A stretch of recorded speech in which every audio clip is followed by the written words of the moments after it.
కర్కాటకం వారికి కనుక చూసుకున్నట్లయితే మీకు రాశిలోనే జీవాత్మ సంయోగం ఏర్పడుతుంది.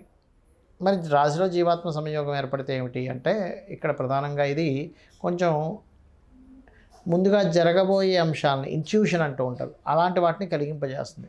అయితే దీనివల్ల కలిగేటువంటి పరిపూర్ణంగా కలిగే మంచి ఏమిటి, జాగ్రత్తలు ఏమిటి అనేటువంటి అంశాలు చెప్తుంది నేనైనప్పటికీ చెప్పిస్తుంది సాక్షాత్ లలిత అమ్మవారిగా భావిస్తూ ఆ లలితాంబిక అమ్మవారి యొక్క అనుగ్రహం మీకు పరిపూర్ణంగా కలగాలని మనస్ఫూర్తిగా కోరుకుంటూ, ఇక్కడ కర్కాటకం వారికి షష్టమ భాగ్యాధిపతి అయినటువంటి గురువు రాశిలో ధనాధిపతి అయినటువంటి రవి కంబస్ట్ అయి ఉన్నాడు. కంబస్ట్ అయ్యాడు రవి ద్వారా గురువు. దీనివల్ల ఏంటంటే మీరు అప్పు తీసుకుంటున్నారు,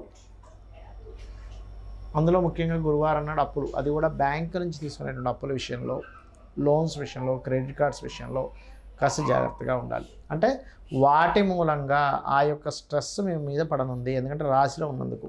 కాబట్టి ఇంట్యూషన్ ఇవన్నీ కొంచెం పేరు ప్రఖ్యాతలు రావడం, సన్మానాలు, సత్కారాలు, మీకంటే ఒక గుర్తింపు రావడం, చిన్నపిల్లలకైతే వాళ్ళకి మెడల్స్ రావడం, లేకపోతే ఏదైనా ఒకటి గెలుచుకోవడము, పెద్దవాళ్ళకైతే సన్మానాలు, సత్కారాలు జరగడం, ఇట్లాంటివన్నీ కూడా ఇస్తాడు రవి గురువులు జీవాత్మ సంయోగం ఎప్పుడైతే మీకు రాశిలో ఉందో. కాకపోతే ఏంటంటే కాస్త లాంగ్ జర్నీస్ వెళ్ళేటప్పుడు ముఖ్యంగా చాలా జాగ్రత్తగా ఉండాలి. 9వ అధిపతి కంబస్ట్ అయ్యాడు కాబట్టి తండ్రి గారి యొక్క, అంటే ఇది ఎవరైనా కర్కాటక లగ్నంలో జన్మించారు, అక్కడే మనకి ఈ గురు రవులు ఇప్పుడు కంబస్ట్ అయి ఉంటున్నాడని చెప్పుకున్నాం గురువు. అలాంటి వారికి వారి తండ్రి గారి యొక్క ఉద్యోగ సంబంధించినటువంటి అంశంలో కూడా కాస్త జాగ్రత్తగా ఉండాలి, గుర్తుపెట్టుకోండి. అయితే ఇక్కడ మీకు 2వ స్థానంలో ఒకవైపు కేతు ఉంటూ భాగ్యంలో కూడా శని ఉన్నందుకు ఇక్కడ ఏంటంటే కొంచెం సమ్ టైమ్స్ ఈ కాంబినేషన్స్ ఉన్నప్పుడు ఒక్కొక్కసారి చూడండి తండ్రి వేరే ప్రాంతానికి వెళ్ళి అక్కడ ఉద్యోగం చేయడము, కుటుంబంతో దూరంగా ఉండడం కూడా జరుగుతూ ఉంటుంది. ఇక మీరు నిత్యము చేయవలసిన దేవతా ఆరాధన ఏమిటి? ఈ గురుమౌఢ్యమి రవి గురువులు కలిసి ఉన్నందుకు రవి గురు గ్రహాల దగ్గర దీపారాధన చేయండి, మరియు సుబ్రహ్మణ్యేశ్వర స్వామి యొక్క అష్టకం చేసుకోండి, సూర్య నమస్కారాలు ఎక్కువగా చేసుకోండి, రవి గురు గ్రహాల దగ్గర నేతితో దీపారాధన చేయండి, అన్ని విధాలు బాగుంటుంది. గోచారంలో జరిగేటువంటి గురువు కానీ శుక్రుడు కానీ ఉన్నప్పుడు దాన్ని మౌఢ్యమి అంటారు. మన జన్మజాతకంలో ఏదైనా ఒక గ్రహం గనక సూర్యుడికి దగ్గర డిగ్రీల్లో, అంటే మౌఢ్యమి కానీ ఇవన్నీ ఎందుకు వస్తాయంటే 8 డిగ్రీల లోపల కనుక ఉన్నట్లయితే, 8 నుంచి లోపల ఉన్నట్లయితే దాన్ని మౌఢ్యమి, అస్తంగత్వ దోషము అంటారు పర్సనల్ చార్ట్లో. ఇలా అస్తంగత్వ దోషాల్లో మనకి బుధుడు తప్ప మిగతా గ్రహాలన్నీ అస్తంగత్వ దోషంలోకి వెళ్ళిపోతాయి. బుధుడు కూడా వెళ్తాడు కానీ అంత ఎక్కువగా వెళ్ళదు, బుధుడు యొక్క ప్రభావం ఉండదు. అయితే ఇక్కడ మనం ఒక్కొక్క గ్రహము అస్తంగత్వంలోకి వెళ్ళడం వలన ఒక్కొక్క ఫలితాలు వస్తాయి. ఆ విషయాలు జాగ్రత్తగా ఉండాలి. మీ పర్సనల్ చార్ట్లో గుర్తుపెట్టుకోండి. అది భావం ఏ భావంలో ఉందనేది వంటిది 12 భావాలు చూసుకుంటూ ఒక్కొక్క గ్రహం బట్టి కూడా ఉంటుంది. ఉదాహరణకి గురువే అనుకుందాం.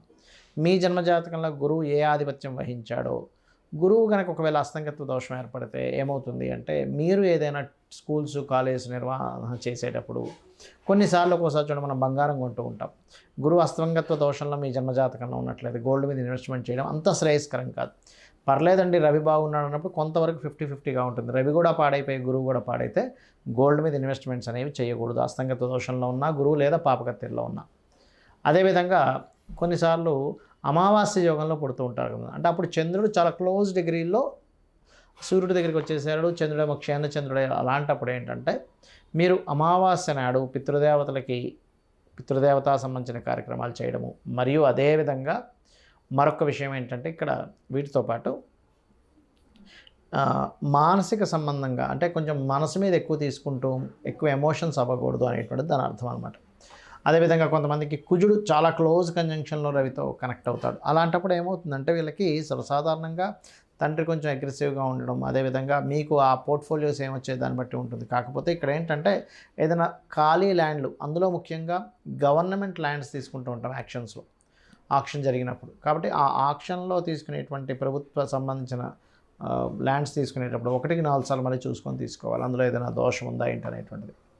అదేవిధంగా బుధుడైతే కొంచెం ఎక్కువ కంబస్ట్ అవ్వడు బుధుడు విషయంలో. కాకపోతే ఏంటంటే బుధుడు మీరు ఎప్పుడైనా గుర్తుపెట్టుకోండి, కంబస్ట్ అయినప్పుడు కొంచెం ఏదైనా వ్యాపారం చేస్తున్నారు లేదా షేర్ మార్కెట్ రిలేటెడ్ సంబంధించిన విషయాల్లో చాలా జాగ్రత్తగా ఉండాలి. అదేవిధంగా శుక్రుడు అనుకోండి, వివాహము, చాలామందికి శుక్రుడు కనుక క్లోజ్ కంజంక్షన్లో కనుక రవితో ఉన్నట్లయితే అప్పుడు ఏమవుతుంది అంటే మీకు అది వివాహము, వివాహ జీవితము, స్పర్మ్ కౌంటింగ్ తక్కువగా ఉండడము, లేకపోతే కొంతమందికి లేడీస్కి అయితే వాళ్ళకి చూడండి ఒక్కోసారి వాళ్ళు ఈ thyroid related issues, హార్మోనియల్ related issues వస్తూ ఉంటాయి. శని కనుక అయినట్లయితే సహజంగా చెప్పాలంటే శని రవుల కలయిక ఈజ్ సమ్ టైమ్స్ కొంచెం గట్టిగా ప్రయత్నం చేస్తే గవర్నమెంట్ జాబ్ వస్తుంది. కాకపోతే తల్లిదండ్రులు అంటే తండ్రితో కొంత తెలియని విభేదాలు రావడము, కొంచెం జాబ్లో ఒక్కొక్కసారి చూడండి మనం చూస్తూ ఉంటాం, పలానా జాబ్ దగ్గరికి వెళ్ళామండి అక్కడ స్ట్రక్ అయిపోయానంటూ ఉంటాం. అయితే ఇక్కడ ఏంటి, శనితో పాటు అది దశమాధిపత్యం కూడా వస్తే ఇంకా ఎక్కువ వస్తుంది దాని ప్రభావం. రాహువు కేతు అయితే గ్రహణ సమయాలు అవి పెద్దగా కంబస్ట్ అవ్వవు దీనికి, ఎందుకంటే ఛాయాగ్రహాలు నిజమైనటువంటి గ్రహాలు కావు నోట్స్ కాబట్టి. అయితే ఇక్కడ ఏంటి, ఏ భావంలో మీకు అస్తంగత్వ దోషం ఏర్పడింది. ఇప్పుడు మనం చెప్పుకుంటున్నాం మేషం వారికి అయితే 4వ స్థానము, వృషభం వారికి అయితే 3వ భావంలో ఉన్నది, రవి గురువులు, మిథునంకి అయితే 2వ స్థానము, కర్కాటకం అయితే రాశిలోనే, సింహానికి అయితే 12వ స్థానము, కన్యకి అయితే 11వ స్థానం, ఇలా చెప్పుకుంటున్నాగా. అలాగే మీ లగ్నం నుంచి, లగ్నం వేరు రాశి వేరు గుర్తుపెట్టుకోండి, మీ లగ్నం నుంచి ఒక గ్రహము కంబస్ట్ అయినప్పుడు అది ఏ భావంలో అయిందే చూసుకోవాలి. లగ్నంలో అయిందనుకోండి జీవుడికి అది ఎఫెక్ట్ ఎక్కువ ఇస్తుంది. ధనస్థానంలో అయితే అది ఏ గ్రహమో తత్సంబంధించినటువంటి ధన సంబంధించిన విషయాల్లో జాగ్రత్తగా ఉండాలి. 3 అయితే అన్నదమ్ములు కమ్యూనికేషన్స్ విషయాల్లో, 4 అయితే ప్రాపర్టీస్ కొనుగోలు చేసే విషయంలో, 5 అయితే సంతానం విషయంలో లేదా ప్రేమ వ్యవహారాల విషయంలో, ఏదో ప్రేమ వ్యవహారాలకు సంబంధించిన విషయాల్లో వెళ్ళి ఇరుక్కుపోవడం ఇట్లాంటివి జరుగుతూ ఉంటాయి. అదేవిధంగా 6 అనుకోండి, రుణాలు ఇవ్వడం, రుణం తీసుకోవడం వల్ల. సప్తమం అయితే వివాహం ద్వారా కొంతమందికి ఏదో స్ట్రక్ అయిపోయినట్టుగా అయిపోతాయి కొన్ని లైఫ్స్. అష్టమం అయితే తాతగారు ఆస్తి కొంత రీసెర్చెస్ వల్ల, రీసెర్చ్ అవ్వకపోవడం వల్ల మేము స్ట్రక్ అయిపోయాను అని ఇలా ఉంటూ ఉంటుంది. 9వ స్థానం అయితేనేమో తండ్రి స్ట్రక్ అయిపోవడము, అంటే తండ్రి అతని లైఫ్లో చాలా విషయాలు స్ట్రక్ అయిపోయినట్టుగా మనం తీసుకోవాలి. అదేవిధంగా హైయర్ ఎడ్యుకేషన్ బ్యాక్లాగ్స్ ఉండిపోవడం, ముందుకు కదలకపోవడం, ఏదో కారణాల వల్ల ఇబ్బంది వస్తూ ఉంటుంది. దశమ స్థానం అయ్యి అందులో ముఖ్యంగా శని అయితే వీళ్ళు ఉద్యోగం చేసే విషయంలో ముందుకు వెళ్ళలేకపోతుంటారు. అప్పుడు వ్యాపార యోగం ఏమైనా ఉందేమో చూసుకోవాలి. లాభం అయితే వ్యాపార స్థానాలు ఏదైనా ఒక లాభం ఆశిస్తున్నామో, ఎక్స్పెక్టేషన్ చేస్తున్నామో అప్పుడు ఇబ్బంది వస్తుంది. 12వ స్థానం అయితే ఇన్వెస్ట్మెంట్ చేసేటప్పుడు పర్టికులర్గా ఆ మహాదశలు అంతర్దశలు, ఇప్పుడు ఎగ్జాంపుల్ ఒక గ్రహం ఏదైనా కంబస్ట్ అయింది అంటే అస్తంగత్వ దోషంలోకి వెళ్ళిపోయింది, దాన్ని గోచారంలో మౌఢ్యమి అనే పదంతో వాడతాం. ఇప్పుడు ఆ అస్తంగత్వం దోషంలోకి వెళ్ళిపోయినటువంటి ఆ యొక్క గ్రహం ఏదైతే ఉందో అది పర్టికులర్గా మీకు ఏ భావ సంబంధంగా ఉందో చూసుకోవాలి. ఇప్పుడు 12వ భావ సంబంధంగా ఉందనుకోండి, అప్పుడు ఇన్వెస్ట్మెంట్స్ ఆ పర్టికులర్ మహాదశ అంతర్దశలో పనికిరావు, గుర్తుపెట్టుకోండి. ఇది గోచారపరంగా కొంత పని చేస్తుంటుంది, దీని పరంగా పనిచేస్తుంది. అంటే ఎలా అంటే ఇప్పుడు చిన్న ఎగ్జాంపుల్ చెప్తాను నేను మీకు. మీరు ఒక ప్రాంతం నుంచి మరొక ప్రాంతానికి వెళ్ళాలి, దానికి ఒక 3-4 వేస్ ఉన్నాయి వెళ్ళడానికి, కానీ 3-4 త్రోవలు ఉన్నాయి. కానీ మీరు వెళ్ళే త్రోవ మీకు ముందుగానే ఏమంటే అక్కడంతా వర్క్ నడుస్తుంది, రోడ్ అంతా క్లోజ్ ఉందని ఒక 2-3 కిలోమీటర్ల ముందే తెలిసింది అనుకోండి, మీరు ఏం చేస్తారు, అమ్మ అటు వెళ్తే కష్టమైతే అయితే ఇంకో రూట్లోంచి వెళ్ళిపోతారు.